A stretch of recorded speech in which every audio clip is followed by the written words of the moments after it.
하나님의 은혜 가운데 또 임마누엘 교회를 만나게 하시고, 또 임마누엘 교회 사랑하는 성도님들의 기도 가운데 우크라이나로 보냄을 받았습니다. 지금까지 지켜주신 것 오직 주님의 은혜입니다. 하지만 사람을 위한 것이 아니라 그 땅에 하나님의 은혜가 아직도 필요하기에 많은 선교사들이 그곳에 있습니다.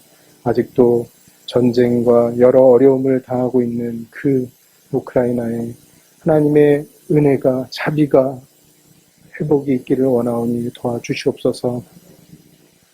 9년을 부족한 종을 통해서 우크라이나를 섬기신 이 임마누엘 교회 모든 성도님들 그 섬김 위에 하나님께서 복으로 갚아 주시옵소서. 이 시간 말씀을 들고 전하오니 오직 하나님께서 허락하신 말씀 가운데 전하는 전하, 듣는 모든 성도님들이 함께 하나님의 은혜로 붙잡힐 수 있도록 도와주시옵소서. 예수님의 이름으로 기도드립니다. 말씀의 전문가는 담임 목사님과 여러 교육자님들이 저보다는 말씀의 설교의 전문가이실 것이고요. 저는 설교보다도 우크라이나 이야기를 좀 하고 싶습니다. 지금으로부터 한 10년 전이네요. 2005년 아마 가을이었나 그럴 거예요. 남종욱 목사님이 한국 외대에 오셔가지고 코리안 디아스포라 포럼에 참석을 하셨거든요. 그때 강사하셨어요. 그래가지고 저는 그때 이제 간사였고요. 그래서 그런 재반적인 일들을 다 이렇게 주관하고, 남종욱 목사님은 그냥 이렇게 원하는 거 이렇게 복사해드리고 자료 정리해드리고, 그리고 이제 그 강사가 필요한 물이라든지 그런 어떤 준비를 하고, 그리고 이제 끝나고 그분이 갔는데, 그러고 나서 제가 이제 선교제에 가려고 그런 마음을 가지고 있었는데, 2006년 초에 남종욱 목사님이 저희 그 외대에 사학과 교수로 계시는 이명상 교수님한테 그때 연락을 하셔가지고 그때 선교사로 나가려고 하는 그 젊은 목사가 있습니까? 아직 안 나가고 있습니다. 그래서 제가 임마누엘교회로 초대를 받고 제가 처음으로 설교를 했는데, 그 당시에 그냥 우크라이나에 대해서 그냥 관심이 있어서가 아니라 제가 어떤 기도를 했었냐면, 아시는 분들도 있을 겁니다. 정말 2년에 대해서 한번 제가 시차 적응도 안 되고 그래서 임마누엘 교회 가서 어떤 이야기를 할까 한번 생각을 해보니까 10년의 삶이 이렇게 생각이 나는 겁니다. 저는 통합 측 교단 사람도 아니고 전혀 임마누엘 교회가 여기 있는지도 몰랐고 여기에 아는 분도 전혀 없는 상황에서 제가 기도를 했었거든요. 그 당시에. 지금은 외대교회가 주일 예배를 드립니다.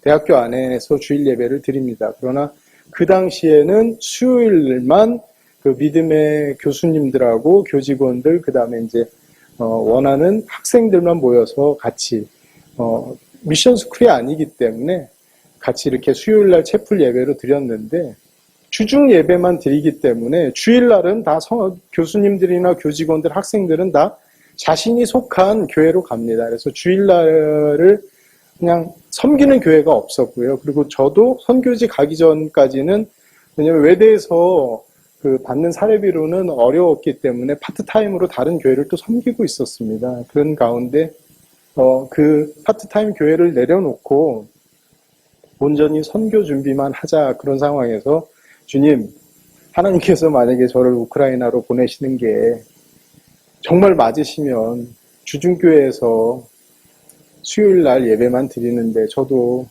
어떤 교회에서 이렇게 파송 예배를 주일날 드려줬으면 좋겠습니다 하고, 그리고 기도를 했는데 그때 남정호 목사님이 그 외대 교수님한테 전화를 하셔가지고 제가 와서 예배를 드리고 파송 예배를 드리게 된 것입니다. 그게 인연입니다.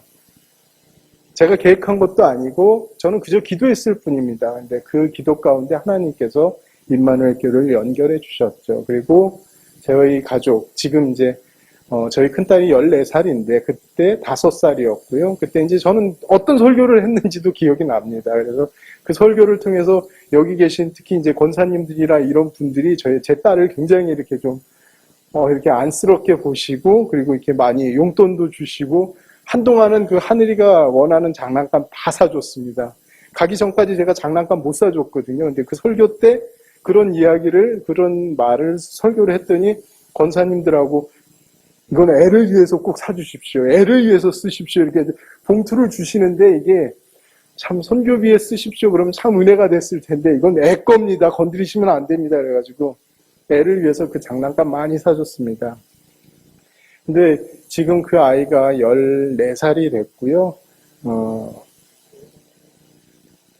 이제 거의 이제 햇수로 10년 차가 돼서 우크라이나에서 참 많은 일들을 겪었습니다. 많은 일들을 겪으면서 어떤 일들을 여러분에게 한번 전할까 하다가 요즘 제 말씀 가운데 제가 가장 많이 우크라이나 사람들에게 전하는 것이 복, 은혜, 믿음. 러시아하고 지금 우크라이나가 동부에서 전쟁을 하고 있지 않습니까? 전쟁 가운데 직접 제가 살고 있는 도시에 포탄이 날아들거나 탱크가 오지는 않지만 말하자면 한국으로 얘기하면 경상도와 강원도가 지금 전쟁을 벌이고 있는 것입니다. 그렇다고 서울에는 당장 포탄이 오는 것은 아니지만 강원도와 경상도의 그 전쟁으로 인하여 온 나라는 다 혼란하고 불안하고 모든 삶에 다 영향을 주고 있는데 제게도 마찬가지고 모든 우크라이나 사람들도 마찬가지입니다. 이럴 때일수록 믿음의 사람들이 믿음을 가지고 믿음을 지키고 또 은혜를 더욱더 견고히 해야 되는데 막상 그렇지 않습니다. 처음에 크림 땅을 뺏기기 전에는 우크라이나 자체적으로 말하자면 광화문 아니면 그 청계 광장, 서울 광장 그 부분에서 자체적으로 대정부 시위를 했던 게 이제 처음 발단이 되어서 그것을 악용한 러시아가 나중엔 크림반도에 들어오게 되고 크림반도를 완전히 침공을 해서 순식간에 크림반도를 점령하고 지금은 러시아의 광고를 보면 크림은 우크라이나가 아니고 러시아의 땅이고 완전히 이제 관광지로 돼 있고 우크라이나에서는 직접적으로 넘어갈 방법은 없습니다. 모스크바를 통해서 비행기를 타고 가든지 아니면 국경에 특별히 검문을 해서 이유가 있는 사람들만 넘어갈 수가 있습니다. 예전까지만 해도 우크라이나 땅이었는데 우크라이나 사람들은 저보다도 더 덜 슬퍼하는 것 같아요. 근데 제 입장에서는 우리나라 독도를 뺏긴 것처럼 제주도를 뺏긴 것처럼 분하고 억울하고 이런 말도 안 되는 일이 일어났나. 그 가운데서 많은 사람들이 우크라이나를 떠났습니다. 그리고 많은 사람들이 죽었습니다. 처음에 어떤 선교사님이 정말 이런 얘기를 했습니다. 이번 전쟁 잘났어. 우크라이나가 인구가 너무 많아. 반 정도 죽어야 돼. 이번에 반 정도 죽고 그 다음에 유럽 들어가야 돼. 이런 얘기를 했을 때 처음에는 그냥 얼핏 들을 때 그런가? 인구가 너무 많은가? 많이 죽어야 되나? 이번 기회가 전쟁을 통해서 우크라이나가 유럽으로 들어갈 수 EU 가입이 되는 그런 조건이 되는가? 그렇게 생각을 했습니다. 그러나 순간적으로 잘못 생각했구나. 잠깐이지만 잘못 생각했구나. 전쟁은요, 죄 없는 사람들을 죽입니다. 약한 사람들이 죽습니다. 전쟁 가운데서도요, 힘 있는 사람들은 살아남습니다. 돈 있는 사람은 살아남습니다. 가난하고 힘든 사람들은 전쟁을 통해서 정말 삶의 터전을 잃어버리고 너무나 안타까운 그런 모습을 보이고 있는데 내가 순간적으로 이번 기회에 이 어려움이 우크라이나가 EU로 들어갈 수 있는 기회가 되는구나. 정말 잘못된 생각이죠. 저 그런 생각도 했습니다. 이번 기회에 정말 한국 교회나 많은 성도님들이 우크라이나 그러면 무슨 얘기하다 보면 우즈베키스탄 얘기 말씀하시고 뭐 중앙아시아 어디 옆에 있는 거예요? 막 이런 말씀도 많이 하시고 그러는데 이번 전쟁을 통해서 우크라이나가 좀 사람들에게 알려지면 좋겠다. 그런 생각 순간적으로 했습니다. 정말 그런 생각했던 그 자체를 회개합니다. 왜냐면요, 정말 많은 사람들이 죽었고요. 많은 사람들이 지금 다쳐서 지금 병원에 있고 정말 거의 죽기 직전까지 가 있고 200만 명의 사람들이 자기의 삶을 떠나서 이재민으로 떠돌아다니고 있고요. 가족들이 서로 뿔뿔이 흩어지고 그리고 심지어는 어떤 부모는 러시아에 있습니다. 어떤 부모는 우크라이나에 있습니다. 자녀들과 전혀 다른 삶을 살아가고 있습니다. 저는 그 전쟁이 우크라이나에게 도움이 될 거라고 생각했던 잠깐의 그 시간을 회개하고 있습니다. 전쟁은 일어나면 안 되는 것이라는 것을 알게 됐습니다. 여러분 보십시오. 여러분에게 연평도에 수류탄, 폭탄, 미사일 하나만 떨어졌다고 생각해 보십시오. 당장 가서 여러분들 가서 라면 사시고 생필품 사시고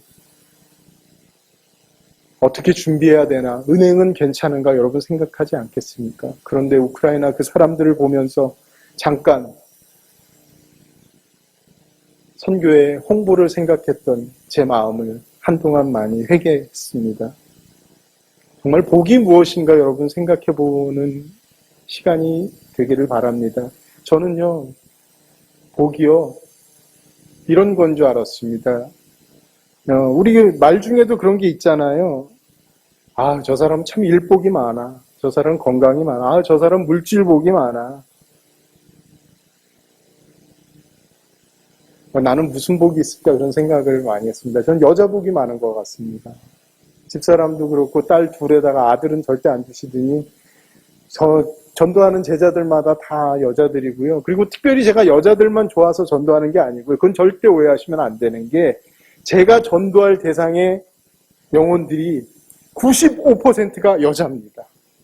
남자들하고 50인데 제가 여자만 전도하면은 제가 나쁜 놈인데 95% 이상이 다 여자들입니다.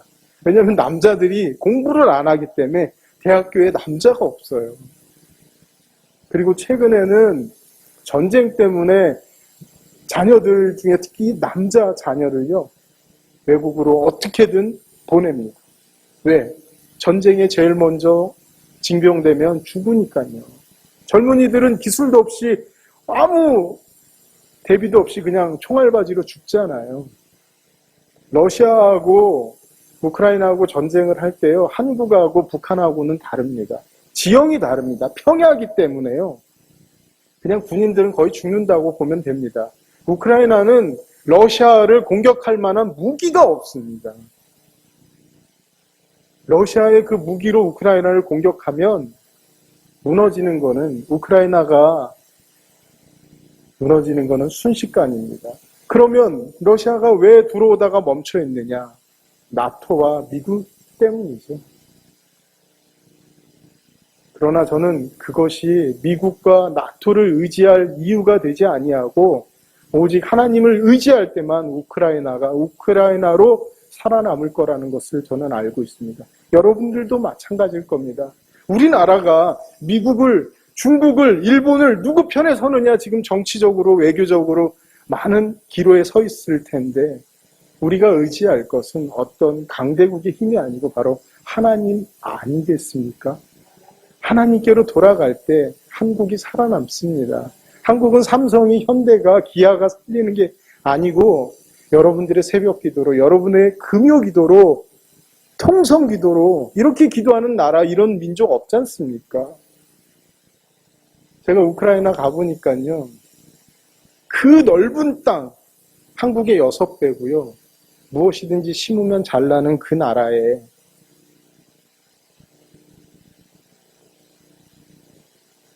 못 사는 게 기적인 그 나라를 보면서 참 불쌍하다고 생각했습니다. 저희 집사람이 앉아있는지도 몰랐는데요. 집사람이 있네요. 처음에 제가 그 학생들을 가르치면서 학생들한테 얘기합니다. 야, 니네 나라는 언제쯤이면 변할래? 잘 살 수 있냐? 그랬더니 처음에 어떤 애가 막 이렇게 10년을 얘기하더라고요. 그래서 야, 너 이렇게 니네 나라 이렇게 나쁘게 얘기하냐? 그러면서 걔가 아니라고, 10년도 빠르다고, 15년은 걸린다고. 그런데 어떤 여자애가요, 좀 과격한 여자애거든요. 걔가 그 여자애가 그랬더라고요. 자기한테 기관총을 줘가지고 기관총으로 대통령하고 정치인들을 다 죽여버리면 5년 안에 우크라이나가 선진국이 될 수 있다고. 이런 무서운 여자애를 만나. 딱 그랬어요. 근데 집사람이 그러더라고요. 여보, 우크라이나 애들한테 이런 얘기를 했는데 애들이 15년을 얘기하네. 그랬더니 집사람이 그래요. 15년? 웃기지만 50년 걸려. 그러더라고요. 당신은 선교하라고 보낸 나라를 저주하는 거야? 왜 그래? 그랬더니 진짜 50년 걸리겠어요. 근데 요즘에 집사람이나 애들한테 물어봅니다. 야, 우크라이나 몇 년 걸릴까? 이 나라가 안정되고 선진국 되려면 100년 걸려도 안 될걸요? 다들 그렇게 얘기해요. 왜 이렇게 부정적으로 얘기하나요? 사랑할 나라. 저는요, 공산주의가 소련이 무너졌기 때문에 지금 25년이 지났기 때문에 이제는 한 세대가 지났기 때문에 이제는 변할 거라고 생각을 했거든요. 기대했거든요. 아닙니다. 첫째, 하나님이 안 계시고요. 둘째, 한 세대는 갔지만 다음 세대가 새로운 비전 없이 똑같이 살고 오히려 그들보다도 더 못한 삶을, 생각을 살고 있기 때문에 잘못된 복을 추구하기 때문에 사람들은요, 우크라이나 사람들은요, 자기들이 크리스찬이라고 생각을 합니다. 이름에 믿음, 소망, 사랑, 얼마나 성경적인 이름이 많은지 모르겠습니다. 본인들은요, 십자가 목걸이, 십자가 귀걸이, 그리고 부적 같은 이콘을 가지고 다니거든요. 지갑에, 책에, 가방에, 심지어는 자동차에 본인들은 크리스찬이라고 생각하고 있습니다. 그러나 그들은 신앙생활하지 않습니다. 부활절날 교회 갑니다. 1년에 한두 차례 갑니다. 그들은 자기가 크리스찬이라고 생각하고 있습니다. 이슬람보다 더 전도가 어려운 사람들이 바로 정교회 사람들입니다. 왜냐하면요, 자신들이 하나님의 자녀라고 착각하기 때문입니다. 복음을 전하면요, 이미 알고 있다고 얘기합니다. 이미 알고 있지 않습니다. 그들이 알고 있는 것은 진짜 복음이 아닙니다. 그들은요, 똑같이 시편을 읽어도요, 복 있는 사람은 악인의 꾀를 쫓지 아니하며 이런 거 다 지나갑니다. 3절만 봅니다. 시냇가에 심은 나무가 시절을 쫓아 열매를 맺으며 형통하리라. 잘 된다는 얘기만 기억하지 악인의 길에 서지 말아야 된다는 거, 죄인의 길에 서지 말아야 된다는 거, 악인의 꾀를 쫓으면서 죄인의 길에 서면서 오만한 자의 자리에 앉으면서 그들은 형통하기를 바라고 있는 것입니다. 제가 대학교에서 일하잖아요. 저는 뇌물을 받지 않습니다. 한 번도 받은 적이 없습니다. 많은 사람들이 뇌물을 받는 것을 봤습니다. 언젠간 변하겠지, 언젠간 변하겠지. 변하지 않습니다. 그래도 변하겠지. 이슈화가 된 적이 있습니다. 뇌물로 공부하는 사람들, 특별히 의대 같은 경우에는 한 과목을, 한 시험, 한 학기에 시험을 패스하는 데는 시험이 중간도 있고 기말이지 않습니까? 그러니까 한 중간고사를 패스하는 데는 100달러, 한국 돈으로 한 11만 원 정도 되는 거죠. 한 학기에 그 과목을 패스하는 데는 300달러, 33만 원 정도가 듭니다. 의대예요. 다른 데 아니고요. 의대입니다. 임상실험을 하고 사람들을 고치고 의술로 생명을 고쳐야 될 사람들이요, 돈으로 학점을 땁니다. 교수가 공공연히 요구를 합니다. 이거는 제가 그냥 일반적으로 들은 얘기가 아니라 알고도 있었고, 제가 양육하는 자매의 또 형제가 그곳에서 공부하기 있기 때문에 정확히 알고 있습니다. 그들이 그 대학교를 졸업해서 병원에 취직해서 받는 월급은 200달러입니다. 200달러 가지고 먹고 살 수 있습니까? 살 수 없죠. 그렇기 때문에 계속해서 뇌물을 받고 어떻게든 돈을 받을 방법을 만듭니다. 치료하거나 수술하거나 그런 것이 아니고요. 이 사람이 어떻게 하면 학교를 갈 수 있다. 이 사람이 어떻게 하면은 어디 외국에 갈 수 있다. 이 사람이 어떻게 하면 일을 할 수 있다. 이 사람이 어떻게 하면 교양 과목으로 체육을 이수하지 않아도 된다라는 사인을 해주고요. 10,000원, 20,000원, 어떤 심각한 거는 50,000원, 100,000원 이러면서 그들의 월급을 보충하는 것입니다.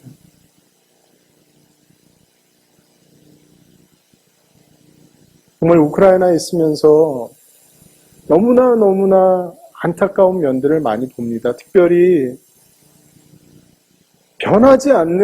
변하려고 노력조차 하지 않는 사람들을 정말 송아지라면 떼가지고 물가로라도 데려가면 되지 않습니까? 먹이면 되지 않습니까? 사람이니까. 그래도 기도하고, 그래도 가르쳐야지. 저는 10년간의 그런 시간 동안, 만 9년이죠. 만 9년의 시간 동안 여러분이 생각하는 선교 그러면 동남아나 아프리카나 그러면 어떤 분 같은 경우에는 심지어는 제가 알고 있는 선교사님은 아프리카 어떤 나라에서 교회를 500개를 지었다고, 세웠다고, 건축하셨다고 그런 얘기를 직접 듣기도 하고 그분은 국민일보에 광고도 하고 CBMC 그런 어떤 기독 실업인회 가서 여러분들도 500만 원이면 300만 원이면 아프리카의 교회를 하나 건축할 수 있습니다. 그렇게 해서 실제로 많이 건축을 하고 많이 짓기도 하더라고요. 아직까지 저는 그럴 엄두가 안 날 정도로 우크라이나의 물가가 비쌌고요. 그 가운데서도 많은 분들이 교회를 건축하신 분도 있고 개인적으로 집을 사신 분도 있고 어떤 분은 사역을 하기 위해서 오피스나 센터를 구입하거나 시골에 건축을 하신 분들도 있었습니다. 저는 그게 복이라고 생각했습니다. 주님, 제가 악인의 꾀를 쫓는 것도 아니고 죄인의 길에 서 있는 것도 아닌데 저에게 저런 복 좀 주시면 안 돼요. 저는 그것이 복이라고 생각했습니다. 아니라는 것을 지금은 알게 됐습니다. 하나님이 주시지 않는, 하나님이 허락하시지 않는 것이라면 제게는 욕심이고 그 욕심은 바로 죄라는 것을 언젠가는 제가 깨닫게 됐고 하나님이 허락하시면 그것은 죄가 아니죠. 제게 복은 여러분이 생각하는 복하고 조금 다를 수도 있습니다. 저는 우크라이나에서 참 많이 울었거든요. 집사람도 많이 울었거든요. 오늘 저희가 다른 교회에서 예배를 드리고 왔는데 그 교회의 찬양단은 그렇게 막 프로페셔널하고 그렇게 아주 화려한 찬양을 하지는 않았습니다. 그런데 찬양을 딱 선곡했는데 조금 올드한 찬양, 정결한 마음 주시옵소서, 목마른 사슴 시냇물을. 근데 저는 그게 맞아요. 그러면서 찬송가. 정말 저는 은혜고 복이라는 게 뭐라고 생각하냐면 찬양 부를 수 있는 이 시간. 우크라이나에서 다른 게 그리운 게 아니고요. 특히 찬양이 그립습니다. 그냥 찬송가 혼자 부를 수는 있어요. 그런데 정말 하나님의 이 스피커의 사운드가 아니라 믿음의 사람들과 큰 소리로 자유롭게 하나님께 찬양하는 그 마음. 정말 조용히 꼭 내가 죄진 것도 아닌데 그렇게 예배드렸던 그 모습이 부끄럽고 이렇게 좋은 분위기에서 믿음의 사람들과 함께 하나님께 찬양할 때 저는 이것이 은혜라고 생각합니다. 하나님이 물론 제게 센터를 주시고 교회를 건축하라고 힘을 주셨어도 저는 그것이 복이고 은혜라고 생각하는데 적어도 제게 주시는 복은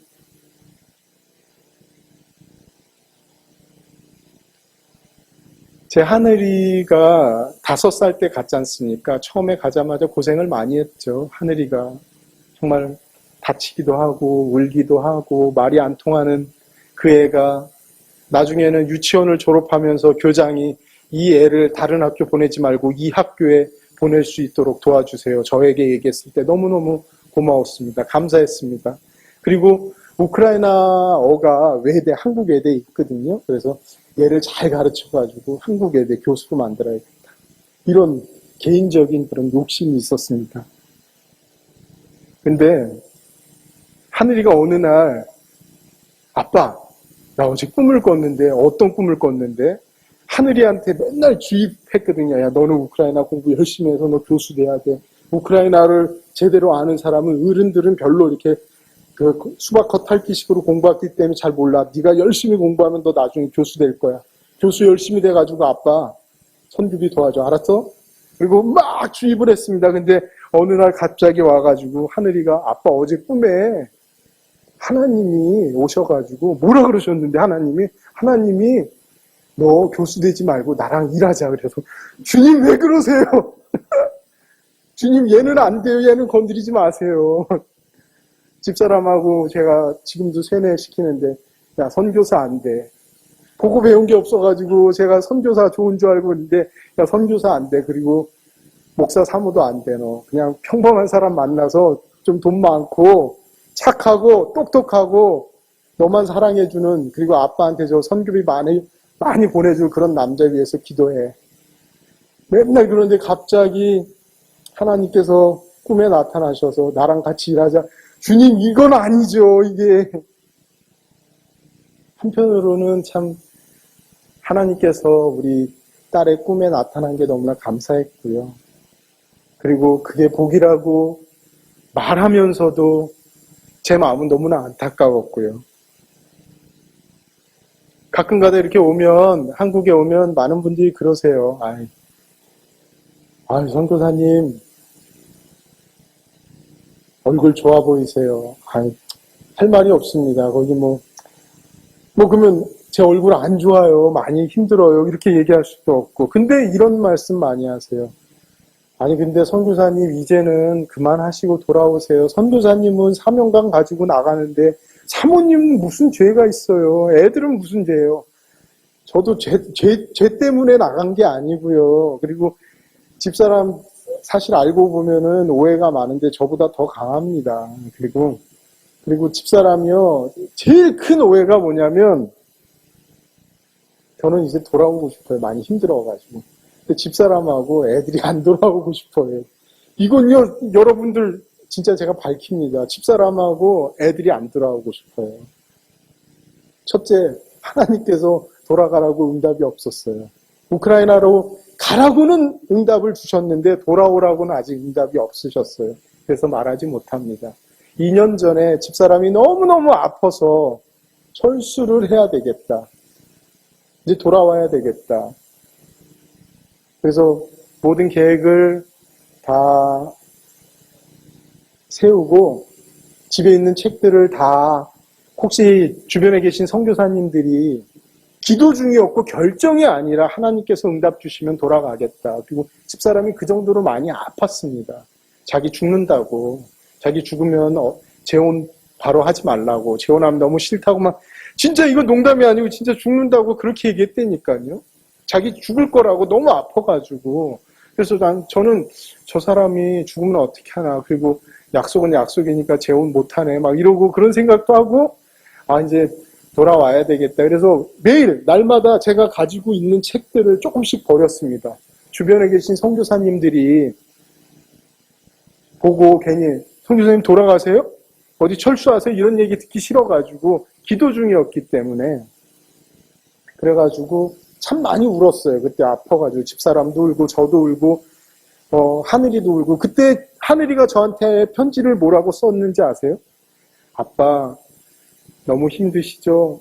너무 힘드시면 이제 저 우크라이나 안 있어도 돼요. 돌아가셔도 돼요. 한국 돌아가는 거 제가 허락할게요. 편지가 있어요. 그렇게 쓰면서 뒷말. 그런데 가시기 전에 스페인하고 프랑스하고 한 번은 꼭 가봐요. 그런 편지가 있어요. 여러 장이에요. 그런데 집사람이 우크라이나에서 가장 좋다는 병원에서도 집사람이 병명을 찾지를 못했습니다. 한국에 와서도 여러 검사를 받고 여기 계신 우리 의사 선생님 계시잖아요. 도와주셔가지고 병원 검사도 했는데 집사람의 병명을 찾지 못했습니다. 딱 한국에 떠나기 8일 전에 우연히 제가 설교로 초청을 받는데 그 모임은 경복고등학교 기독 신회 동창회입니다. 근데 이제 인원이 많지는 않았어요.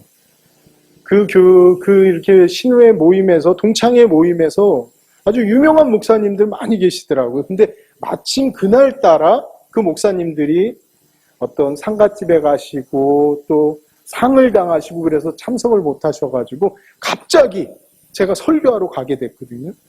갔는데 이분들이 연세가 많으시잖아요. 예순이 넘으셨으니까. 그래서 머리가 희끗희끗 하시는데 특별히 남자분들만 오셔야 되는데 그날따라 부부 동반으로 오신 거예요. 근데 설교를 딱 하러 이제 섰는데 설교를 하는데 그 연세 드신 분들이 딱 보이는데 머리가 희끗희끗 하잖아요. 얼마 전에 돌아가신 제 어머니가 생각나는 거예요.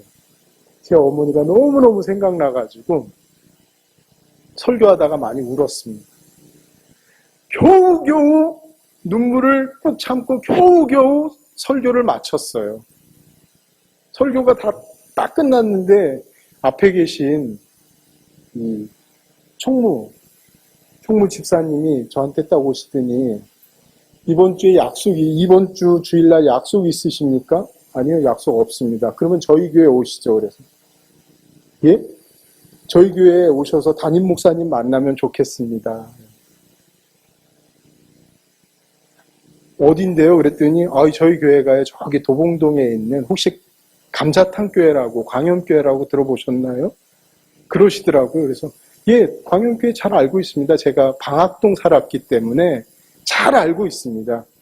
그러면 주일날 저희 교회 오시죠. 제가 뭐라고 그랬겠습니까? 네, 그랬겠습니까? 아니요, 안 갑니다. 그랬습니다. 그랬더니 이분이 이상한 눈빛이에요. 이 사람이 왜 안 온다 그러지? 혹시 저희 교회 아는 사람 있습니까? 예, 그 교회 아는 사람 많습니다. 안 가겠습니다. 그랬더니 제가 계속 한사코 안 가겠다고 했더니 그럼 아까 설교 중에 사모님이 많이 몸이 안 좋다고 했는데 그러면 내일 저희 병원으로 좀 오시죠. 그분이 의사세요. 근데 그분이 산부인과 의사세요. 근데 집사람을 데리고 그 교회는 안 가지만 그 집사님이 그 계시는 그 병원으로 다음날 갔습니다. 밥을 다 굶고 갔더니 우크라이나 병원에서도 한국 여러 병원에서도 찾지 못했던 집사람의 병을 그분이 한 30분도 안 걸렸어요. 딱 증상을 딱 듣더니 딱 찾아내는데요. 부인병이었습니다. 부인병이었는데 그 속에서 5년 된 상처를 그분은 듣고서 정확히 찾아서 레이저로 다 치료를 하고 그러고 나서 집사람이 괜찮다라는 것을 알고 그분이 저에게 했던 말 아직도 앞으로도 계속 잊을 수 없을 것 같아요. 그분 특유의 그 어투로 사모님은 몸이 많이 약합니다. 특히 어떤 사람은 스트레스를 받으면 머리가 아프고 어떤 사람은 가슴이 아프고 어떤 사람은 여기가 아픈데 사모님은 이쪽 부분에 아프게 된 겁니다. 그리고 사모님은 몸이 약합니다. 그러면서 사모님 집사람을 많이 이렇게 챙겨주고 그리고 이해해야 된다고 얘기하면서 그분이 했던 표현이 있으세요. 집사람 그러려니 하세요 라고 얘기하더라고요. 그러면서 그분을 통해서 거기가 끝이 아닙니다. 제가 선교지를 철수하면서 기도 응답을 구했을 때 재정적으로도 많이 어려웠었거든요. 그랬을 때 그분 교회 담임 목사님에게 전화를 합니다. 나중에 듣게 된 얘기예요. 저희 집사람이 또 아프고 저도 좀 아파서 다른 병원에 가서 그 병원의 장로님이 얘기하세요. 혹시 선교사님 저희 병원에 저희 교회에 어떻게 연결됐는지 아세요? 라고 말씀하시더라고요. 집사람을 치료했던 그 집사님은 예순이 넘으신 분인데 이분이 감자탕 교회 선교 담당 집사님이세요. 저는 몰랐죠. 저는 몰랐습니다. 근데 담임 목사님이 예배당을 도봉동에서 하계동 성전으로 이전을 하면서 어떤 그 마음이 있으셔서 집사님 우리가 이렇게 예배당을 이전을 하는데 우리만 기뻐서 되겠습니까? 울고 있는 선교사를 한 명 찾으십시오라고 그분한테 오더를 내리신 거예요. 울고 있는 선교사를. 근데 제가 일본이 아니고요. 그분이 이제 딱 오더를 받고 나서 울고 있는 선교사를 어떻게 찾지? 그랬더니 이제 이분이 여기도 전화하고 저기도 전화했더니 전부 다 울고 있는 선교사가 나라고 전부 다 울고 있는 선교사 여기 있습니다. 제가 울고 있습니다라고 많이 얘기를 했던 거예요. 그리고 저희 교회에 한번 오시죠 그랬더니 다들 언제 갈까요? 라고 얘기했는데 유독 이상한 청년같이 생긴 그 사람이 설교하다가 막 울더니 교회 오라 그랬더니 안 온다 그러고 사모님이 아프고 이 사람 좀 이상한데 그런데 교회 담임 목사님하고 선교 담당 분들 한 5분이 모여가지고 회의를 했습니다. 울고 있는 선교사를 찾았습니다. 누구였겠습니까? 저였습니다. 저는요, 그러고 나서 그 교회에서 저에게 엄청난 재정에 큰 도움을 주지는 않았습니다. 매달 20만 원씩 협력 파송을 했고요. 협력 선교사로 파송을 해주셨고요. 지금까지 2년이 지난 지금까지 매달 20만 원씩을 주는데 저는 그것이 그분들이 어떤 재정을 도와주셔서 복이라고 생각하지 않습니다. 저는 그것을 은혜라고 말하고 싶습니다. 내가 아파 울고 있을 때 아무도 모르는 의사도 모르는 병을 하나님은 알고 계셨고 치료의 방법을 알고 계셨고 필요한 의사를 만나게 하셨고 그것을 통해서 병을 고쳐주셨습니다. 그리고 저희 가족들이 다시 회의를 합니다. 여보, 우리는 다시 한국으로 돌아와야 될까? 그곳에 있을까? 당연히 우리는 어떻게 했습니까? 우크라이나로 돌아갔습니다.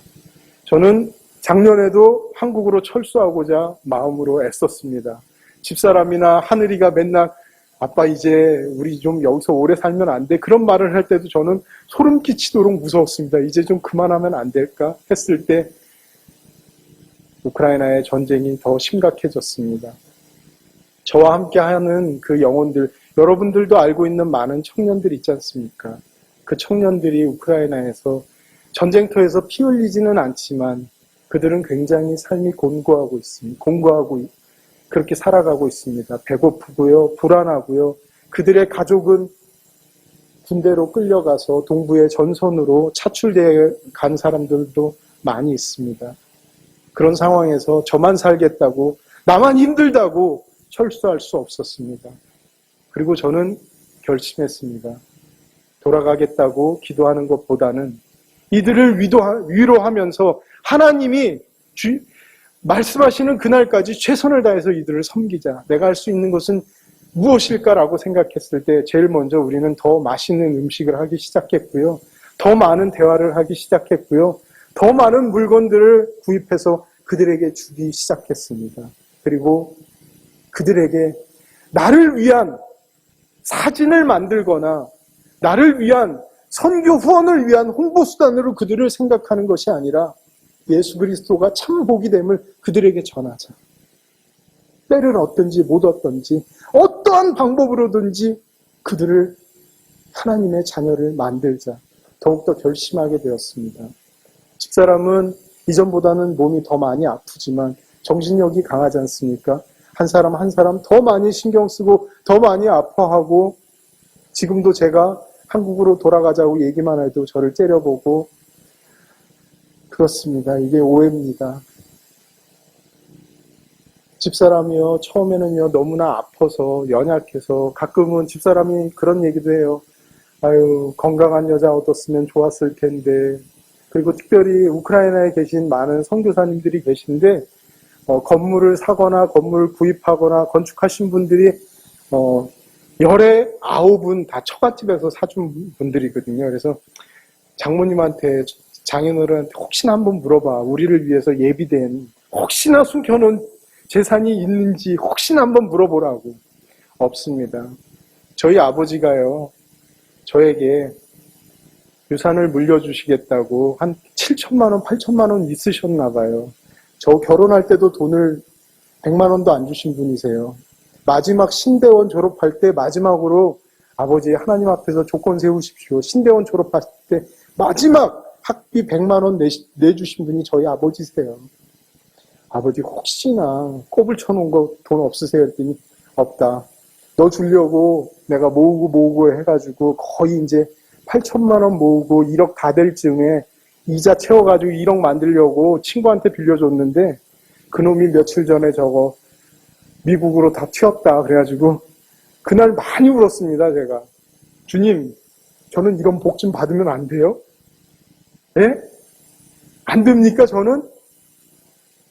어디 남의 돈 훔치는 것도 아니고,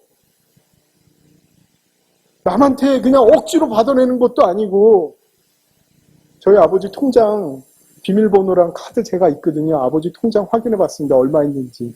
200만 원 있으시더라고요. 이게 전 재산이에요. 저희 아버지. 매달 나오는 그 연금하고 그걸로 매달 살아간다고 하시더라고요. 저는 복이 없습니까? 아닙니다. 잘 사는 게 복이면요, 예수님은 복 없으시잖아요. 건강한 게 복이면 예수님 복 없으시잖아요. 여러분 아시잖아요. 오래 사는 게 복이면 예수님 복 없으시잖아요. 예수님은 길과 진리, 생명이라고 우리가 잘 알고 있잖아요.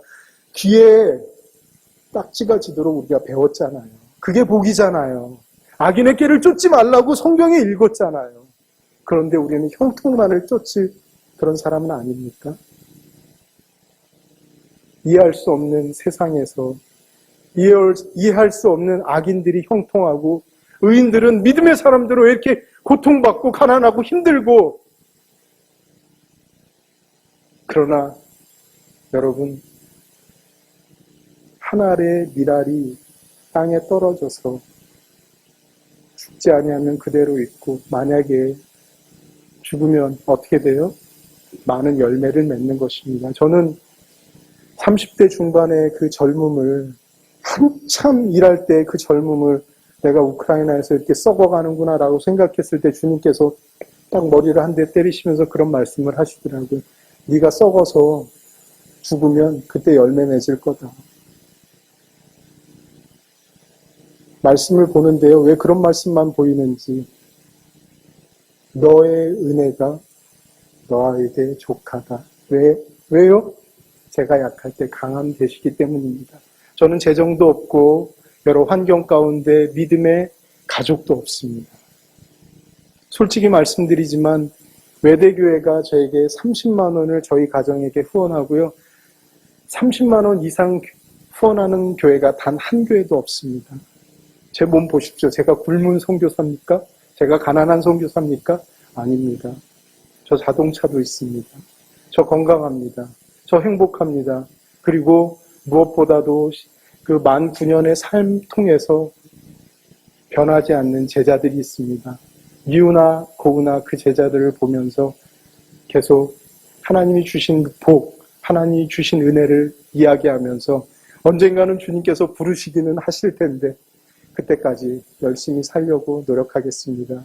여러분들 계속 기도해 주셔야 됩니다. 우크라이나는요, 미국을 바라보고 있습니다. 유럽을 바라봅니다. 그러나 저는 그들에게 말합니다. 당신들이 바라봐야 될 것, 당신들이 붙잡아야 될 끈은 미국도 유럽도 푸틴도 아닌 오직 예수 그리스도 한 분이심을 그들에게 담대히 선포하겠습니다. 이렇게 말할 수 있는 것 은혜입니다. 이렇게 여러분에게 복음을 전할 수 있는 것, 이것이 은혜입니다. 잘 먹고 잘 사는 것이 아니라 은혜가 은혜임을 알고 믿음 가운데 헌신하면서 주님의 부르심을 감사하면서 살아갈 때 참 복을 누리는 제가 안 되겠습니까? 여러분들도 무엇이 복인지 여러분 안에서 다시 한번 정리하시기 바랍니다. 지금은 행복하다는 사람이 없어요. 그러나 주님만으로도 행복하다고 우리는 고백할 수 있어야 되겠습니다. 기도하겠습니다.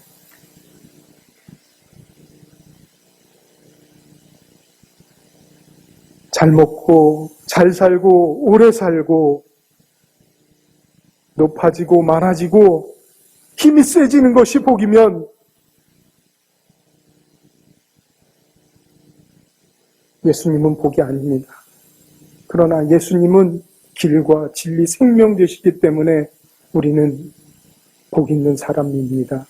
주님, 악인의 꾀를 쫓지 않는 우리가 되게 하여 주시옵소서. 죄인의 길에 서지 않는 우리가 되게 하여 주시옵소서.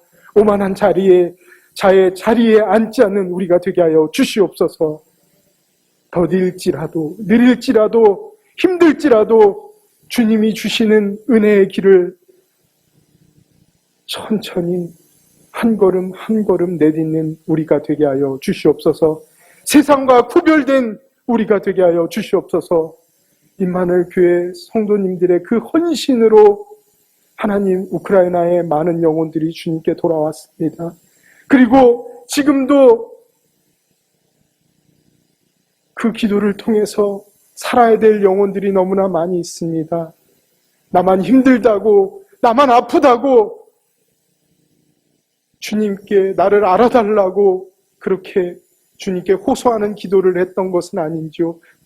원망하고 애통하는 기도를 했던 것은 아닌지요. 용서하여 주시옵소서. 나보다 남을 낮게 여기는 그 가장 쉬운 계명이 내 마음에 있게 하여 주시옵소서. 사랑 없음을 용서하여 주시옵소서. 사람을 사랑하지 못했던 것, 사람을 사랑했던 내 자신을 주님께 고백하오니 용서하여 주시옵소서. 이제 우크라이나와 러시아의 그 전쟁이 속히 끊어지고 하나님의 복음이 우크라이나 곳곳에 떨어져서 열매 맺을 수 있도록 도와 주시옵소서. 감사드리오며 예수님의 이름으로 기도하옵나이다.